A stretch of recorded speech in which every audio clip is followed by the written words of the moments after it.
Richard is feeling content in his heart. He is working extra hard. However, Frank is unexpected. The effect came so quickly. The human bone necklace sold out on the second day. There are customers coming in again. Frank, please help me. A tall and skinny person rushed into the pawnshop, looking sweaty and very anxious. Frank didn't recognize him at first. "I'm Harold," he said. "Harold, why did you become so skinny?" Frank was shocked. Harold used to work at an antique shop on the street. This guy was originally tall and strong, standing at 1.8 meters tall, with muscles as solid as stone on his arms. But now, he looked completely emaciated, with deeply sunken cheeks on both sides. He looks like he hasn't eaten in months. I heard people on the streets say, "Can you take the evil entity right?" Harold took out a piece of copper coin from his pocket and threw it on the counter, as if throwing away a poisonous snake. "Help me check if this thing is an evil entity." "Wait a moment." Frank put on gloves and picked up the coin. He carefully examined the copper coin. It was round outside and square inside, very old. Judging from the texture and color, it was a genuine antique coin. There was a faint black aura swirling on the surface of the coin. This kind of black aura was different from the one on the human bone necklace. The human bone necklace had ominous energy, while this copper coin had a deathly aura. This type of ancient coin should be a burial artifact. Where did you get it from? You are quite skilled. I can tell at a glance that it is a burial artifact. Harold quickly raised his thumb. Is it the evil entity? Do we have to wait for you to explain it to me before we can judge? Frank saw Harold's chapped mouth, so he poured him a glass of water. However, Harold appeared horrified and repeatedly waved his hand, saying, "I can't drink. I will vomit if I eat anything now. Even drinking water is not possible. I almost vomited my guts out. I can't eat anything." Frank took a look at his complexion. It was very dark. There was a dark bruise under his eyes, indeed a sign of being jinxed. But strangely, he was so thin that he was almost just skin and bones. His stomach, on the other hand, was swollen and bulging, like he had grown a beer belly. This created a very strange contrast. Frank couldn't help but feel curious. Urging on, he said, "Well, you better tell me quickly how you got those coins. Explain it clearly so I can help you." Harold quickly explained the origin of the coins.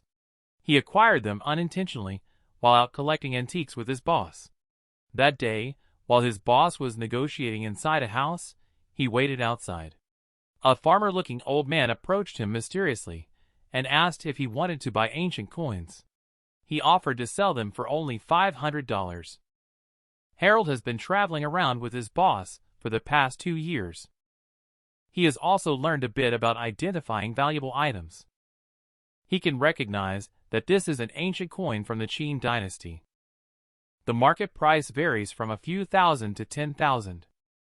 He thought to himself, sell this ancient coin. He could make a good few bucks himself. It could cover his monthly salary. So, he didn't tell the boss and secretly kept this ancient coin, planning to come back later and find a chance to sell it. However, his body started to feel unwell that same night.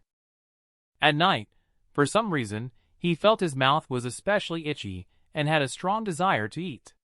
He usually ate at most 2 bowls of noodles, but that day he ate 5 full bowls and still wasn't satisfied. Afraid of overeating and hurting his stomach, he resisted the urge to continue and went to bed. But as soon as he laid down, he felt a sharp pain in his abdomen, as if a knife was stirring in his intestines. This was followed by uncontrollable nausea, and he ended up vomiting all the noodles he had eaten. After throwing up, he felt incredibly hungry again and couldn't sleep well the whole night due to the discomfort. He thought it was gastroenteritis and bought some medicine from the pharmacy. However, unexpectedly, he vomited more severely after taking the medicine. Unable to bear it, he went to the hospital for a checkup. Strangely, the doctor couldn't find anything wrong and prescribed some stomach-toning medicine. But even the hospital medicine didn't work. After taking it, he continued to vomit. It's only been a few days. He became so thin that he was unrecognizable. At this time, even the most foolish person would know. This is not a physical problem. This is running into something unclean. Harold thinks it over. I have also received such an ancient coin. Most likely it's the issue with this thing. But he doesn't know any masters. He just heard that evil brand can capture evil entity. He came with a mindset of just giving it a try. Frank, you didn't know. I vomit as soon as I eat. Hungry if not eating. I'm so hungry that it feels like my heart is being torn out. The teeth are itchy. I really want to grab someone to bite. Harold touched his teeth. He stared at Frank's neck with a strange look, as if he really wanted to eat someone. Frank quickly stepped back, creating distance between them. Inadvertently, he noticed something in Harold's mouth. Wait. Harold, what's in your mouth? What? I haven't eaten anything.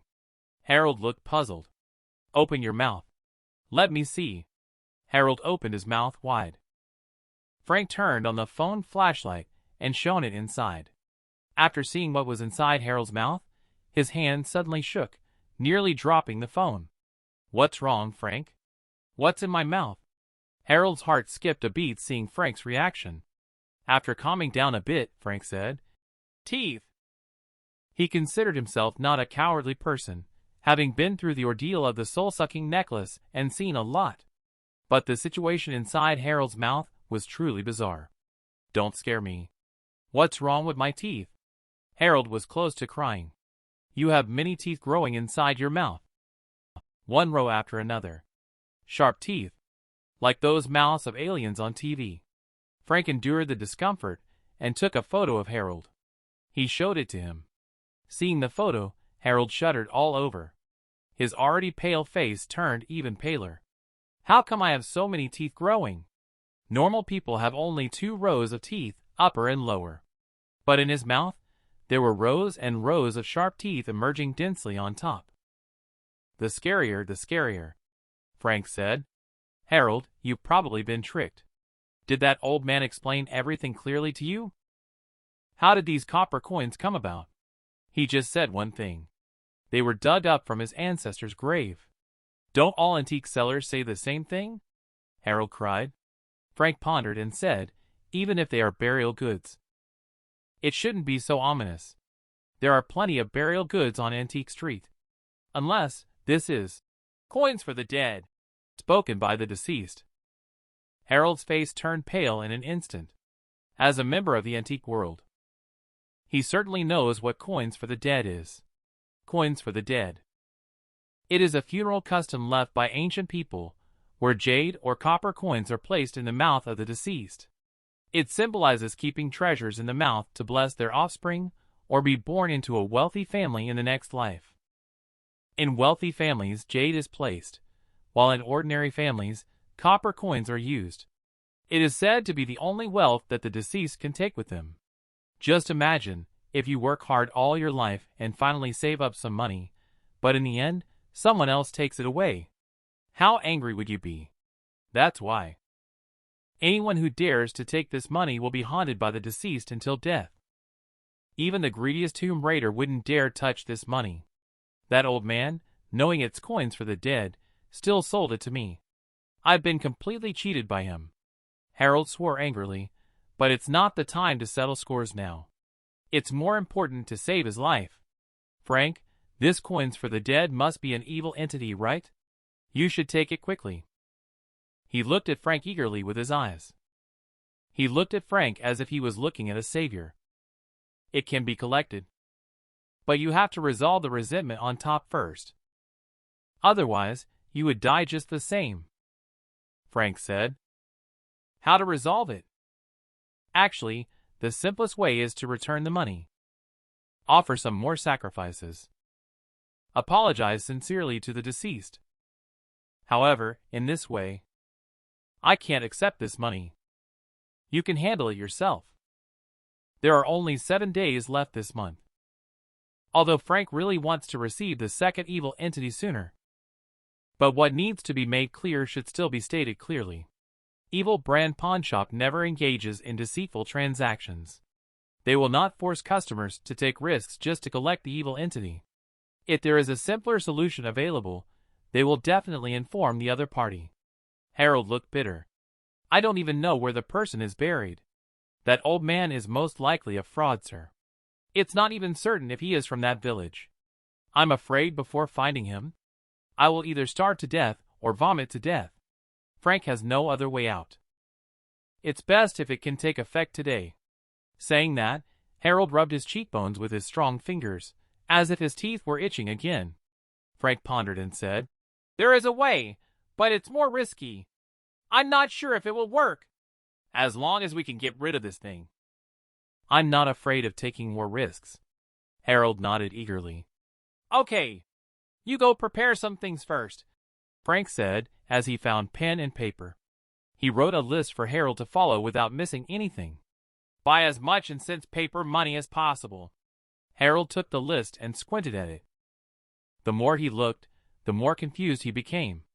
Pork head meat, soaked white rice, raw eggs, white tofu, locust flour wine, incense paper people. What is the connection between all of these things? They are all things that ghosts like to eat.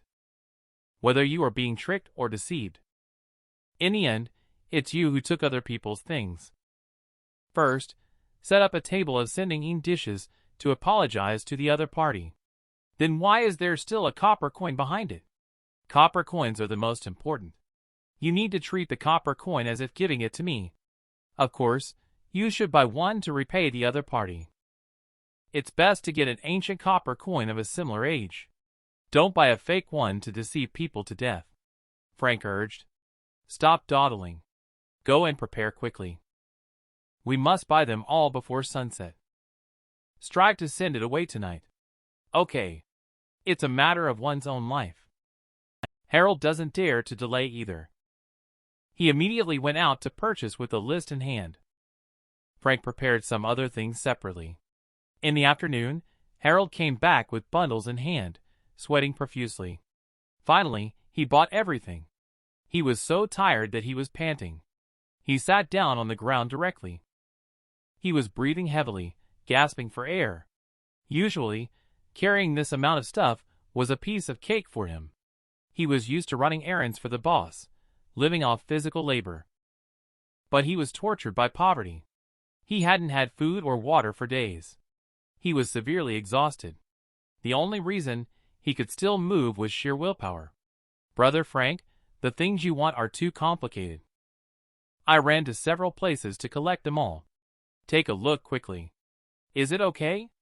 After Frank checked one by one, he nodded. Everything is fine. What about the coins? Here they are. I was afraid of losing them, so I kept them deep inside my pocket. Harold wiped the cold sweat from his forehead and took out a copper coin from his pants pocket. Painful expression appeared on his sunken face.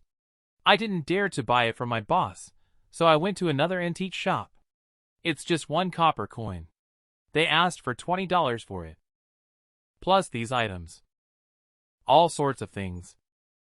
Altogether, it cost me several tens. That old man. He really ripped me off.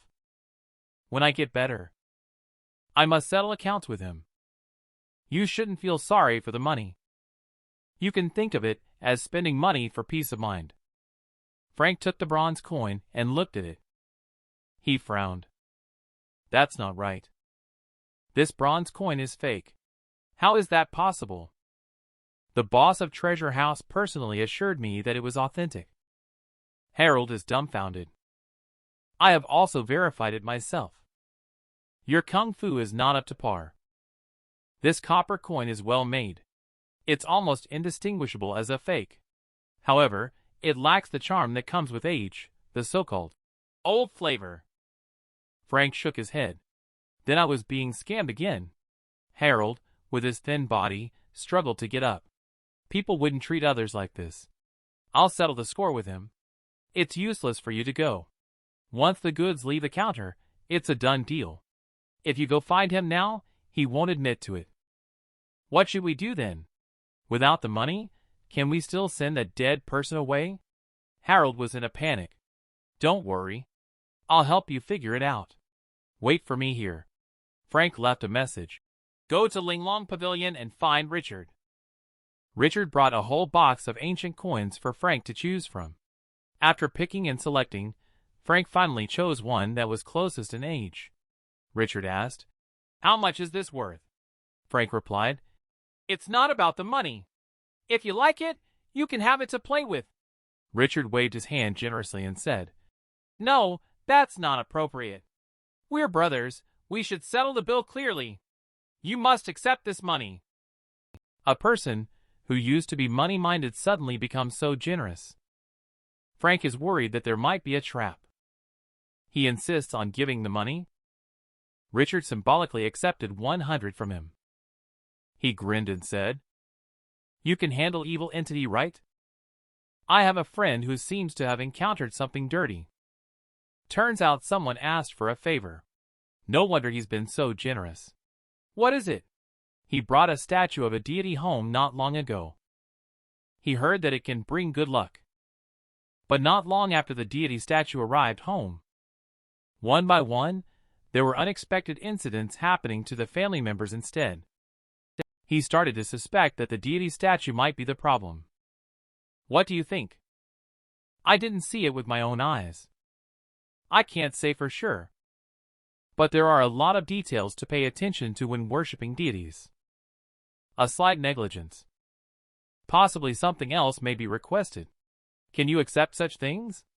If it's an evil entity, that's fine. But I have to finish the task at hand first. There's business coming in. Frank couldn't be happier. But he's busy now. He needs to deal with Harold's trouble first. When he returns to Evil Brand, Harold will be anxiously waiting. Before Harold can speak, Frank picked up the stuff on the ground and made some real money. Let's go! Now find a less crowded crossroad near the antique street. A secluded street with hardly any pedestrians. A few sparse street lamps emitted dim light. Harold stood at the crossroad, looking around the darkness, feeling chills down his spine. Frank, aren't we here to send that dead person away? Why come to this dark place? The crossroad is full of gloom. If we wanted to appear, we have to come to a place like this. Frank looked around and set down a pile of things in his hands. What? We still need to make it come out. If it doesn't come out, how will you apologize to it? Stop standing there. Come and place the things down quickly, illuminated by the light of the street lamps.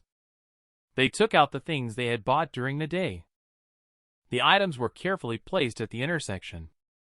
Pork head meat. Roast chicken. Soaked white rice. Raw eggs. White tofu. Dried fruits. Sugar cookies. Apples. A total of 8 large bowls. Does Frank have anything to say about these things? Why do ghosts like to eat these things? Harold asked curiously. To tell the truth, people eat yum. Ghosts eat een. Frank explained while arranging. Pig head meat. Roast chicken. Sugar cookies and fruits are commonly used offerings for sacrifices. Soaked white rice. Raw eggs. And white tofu are all things ghosts love to eat. Locust trees belong to een. Locust flowers soaked in liquor are the best for ghosts to drink. 8 big bowls. Plus a bottle of wine. Even if it's a proper feast for ghosts to eat, it's called sending een dishes. Harold listened with a puzzled expression. Admiringly, he said, Isn't your family running a pawn shop? How come you know all this stuff? We pawn shops specialize in dealing with evil entities. If you don't understand, how can you make a living? Frank patiently explained. Of course, all of this was taught by my grandfather. And then continued. He directed Harold to place the paper figures on either side of the 8 bowls. What are these 2 paper figures for? These are called the Golden Boy and Jade Maiden, to serve them food. If it is willing to eat the dishes from the sending een ritual table, then there is something to discuss. Harold was amazed to hear this. He had prepared so much. Again, the 8 bowls, and the Golden Boy and Jade Maiden. I have shown more than enough sincerity. It should not give me a hard time, right? I can't guarantee that. Anyway, be sincere. By the way, do you have any cigarettes? In case the other party likes to smoke. It's better to have it on hand than not have it at all. Got it, got it, got it. Harold quickly took out a pack of cigarettes from his pocket. It's the kind he usually smokes himself. The brand is not that good. But it's a thoughtful gesture. Arrange everything neatly. Frank took out the ashtray again. He sprinkled a large circle around the 8 bowls. Frank. What does this mean again? These are all things that ghosts love to eat. I'll draw a line to separate them. To prevent attracting other wandering souls and demons, complete all preparations. Frank glanced at the time. It was just past midnight. Let's begin. He instructed Harold to light the candles and place them in front of the 8 large bowls.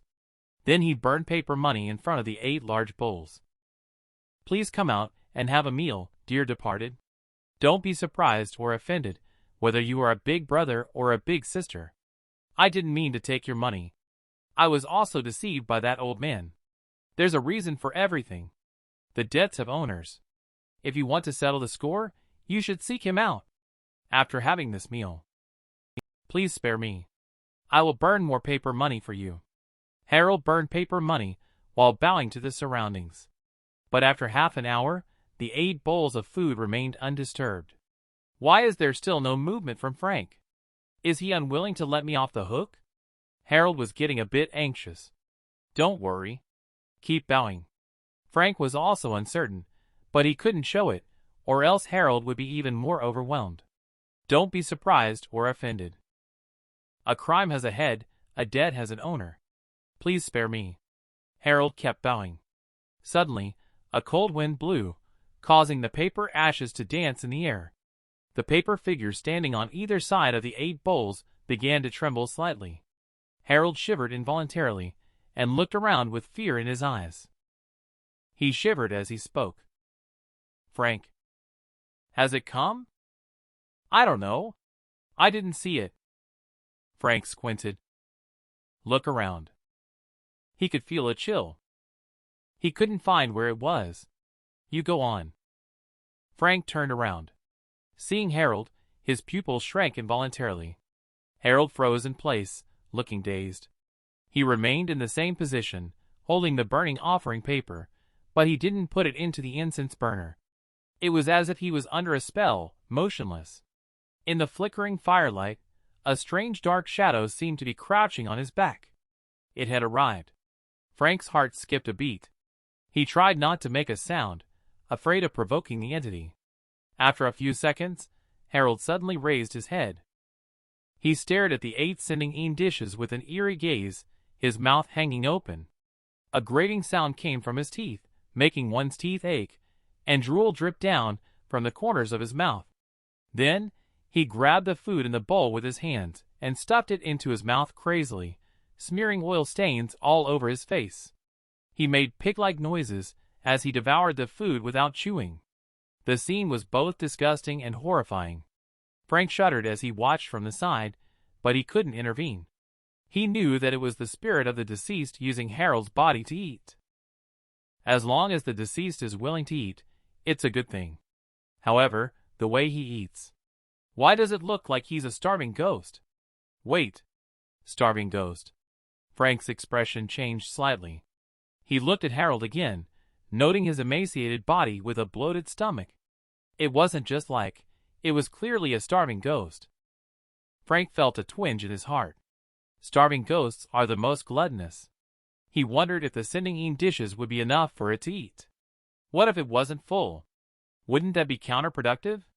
Indeed, in just a few minutes, Harold devoured the 8 large bowls of sending dishes like a whirlwind. He didn't seem satisfied yet. Turning around, his dull eyes stared fixedly at Frank. He kept licking his teeth with his tongue non-stop. That gaze was extremely terrifying. Frank plucked up his courage. He placed the purchased copper coin in front of him. As long as he accepted this copper coin. Just consider it settled. Big brother. My friend knows he was wrong. This is the money he compensated you. Please be magnanimous.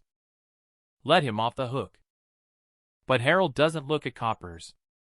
He just stared fixedly at Frank. His drool dripped down steadily. Frank felt something was not right. He cautiously stepped back. He didn't move. Harold moved too. He made a strange noise from his throat. He lunged at Frank like a starving dog fighting for food. Frank quickly ran away. Harold's attempt failed. He is skinny. Big belly. He lost his balance and fell to the ground all of a sudden. Frank took this opportunity to pour a bucket of rooster blood on him. Harold convulsed as if electrocuted. Then his towering belly writhed eerily. His expression was extremely painful. Finally, he vomited out with a wow. However, what he vomited was not what he had just eaten, but clumps of black viscous substances resembling mud. It was extremely foul-smelling. He vomited a large puddle, and it was not over yet. He kept retching. Frank hurriedly endured the foul smell and stepped forward. He sprinkled a handful of ash into his mouth, finally stopping his vomiting. Otherwise, he would have to vomit out all his internal organs. Frank dragged him to the side and splashed some cold water on his face. He faintly opened his eyes. The first thing he said was, "Is he gone?" Frank shook his head. Harold's thin body trembled, the light in his eyes dimmed. He hoarsely said, "Am I doomed to die?" "Instead, there is hope." Frank took out the copper coin and said brightly, "I know what this evil entity is. I have to say, you are really lucky. This is an incredibly valuable item." "Lucky? Am I hearing this right?" Hearing Frank say that, Harold's waxen face twitched, unsure whether to cry or laugh. "I am almost tortured to death by this thing." "You were saying that I am lucky.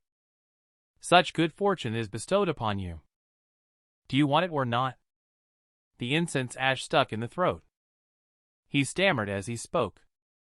"Didn't you give me the copper coins? This good thing is already mine." Frank smiled. He helped Harold up to sit down. "You take a rest first. I will tidy up here." After saying that, he packed the bowls, plates, paper scraps, and other things from sending dishes into plastic bags. Then he shoveled a lot of dirt again. He buried Harold's vomit. Even if this place is deserted, it is still a crossroads. Messy and dirty. How can others pass by? Frank is not someone with a moral obsession, but he doesn't like to affect others because of his own affairs. Harold leaned against the street lamp, breathing weakly. Seeing Frank looking relaxed, he couldn't help but feel hopeful again. "Frank, I really have a chance." "Of course. Are you not trying to cheer me up?" "You can rest assured. I am clear about right and wrong. Even if you can't save me, I won't trouble you if I die. Even if you come to me, I am not afraid." Frank interrupted him impatiently. "Besides, you won't die. At least not now. I already know what kind of evil entity that is. Knowing is the first step in dealing with it." Harold's sunken eyes lit up again. "What exactly is it?"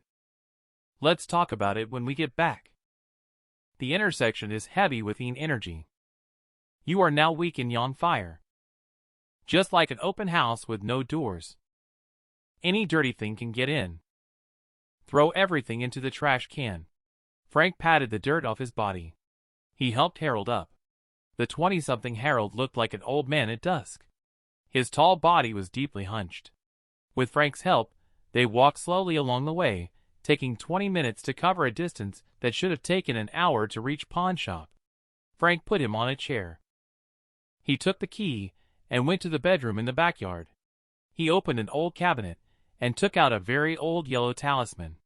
He lit the talisman and put it into a cup of water, making a talisman water.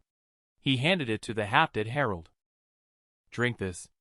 Do you still think I haven't vomited enough?" Harold resisted with a full face. "This is talisman water. It has the effect of dispelling evil. After you drink it, you won't feel so uncomfortable. Maybe you can even eat. Is it true?"